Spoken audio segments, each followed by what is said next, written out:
The rain-slick alley smelled of oil and old paper when Diane Carter pressed her back against the bricks and tried not to scream. 40 years old, steely and precise. She had built Carter Tech from a borrowed laptop and relentless nights. Now her ankle throbbed, and the laptop clutched to her chest felt heavier than betrayal. Footsteps approached, confident. Expensive. You should have signed when you had the chance. A voice growled. Now it's too late. She had grabbed the files and fled. But someone had seen her. The man reached for her, and the world narrowed to the sting in her ankle and the fear twisting in her throat.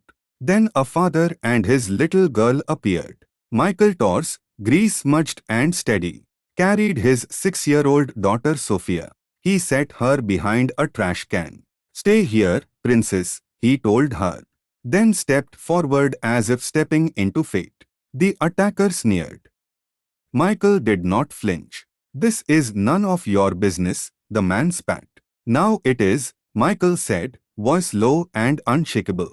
The man looked at the calm in Michael's eyes, hands that had mended engines, and chose to back away. "This isn't over, Diane," he hissed before disappearing. Michael crouched beside her and bandaged her ankle with practical movements. Sophia offered a crumpled drawing, sunshine and stick figures.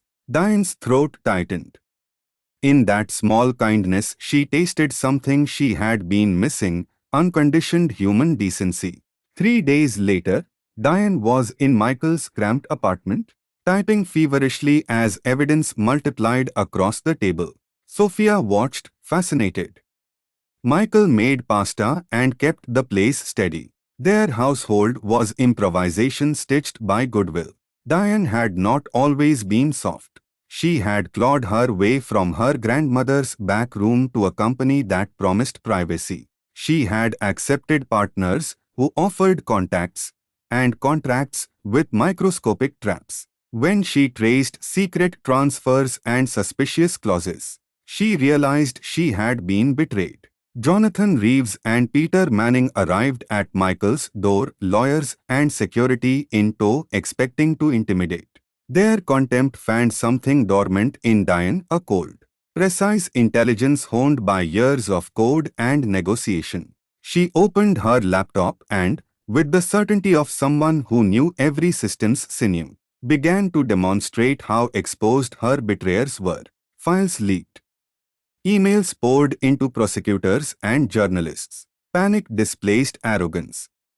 The men who believed themselves untouchable crumpled as evidence unspooled. Diane turned their hubris into a surgical dismantling of their lives. She enlisted allies, Amanda Richardson, a prosecutor, and Marcus Thompson, a former collaborator with the technical skill to trace money in real time. Michael contributed steadiness, shielding Diane with a quiet authority that surprised them both. Sophia's drawing, Diane as a cape-clad heroine, hung above the laptop like a talisman. Their revenge was exposure and legal reckoning rather than violence. The board's temporary triumph became a spectacle, Diane sitting calmly in the conference room, flanked by lawyers and journalists, turning indignation into indisputable fact.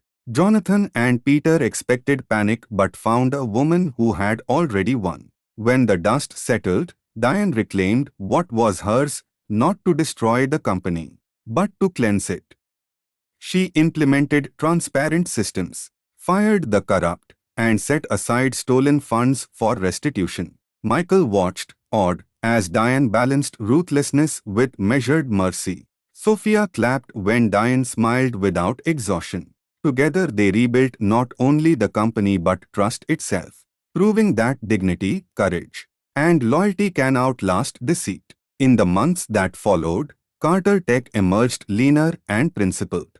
Diane protected users, audited ledgers she once trusted others to guard, and taught a mechanic's daughter that courage and intelligence do not wear collars. The greatest lesson Diane discovered was not the satisfaction of revenge but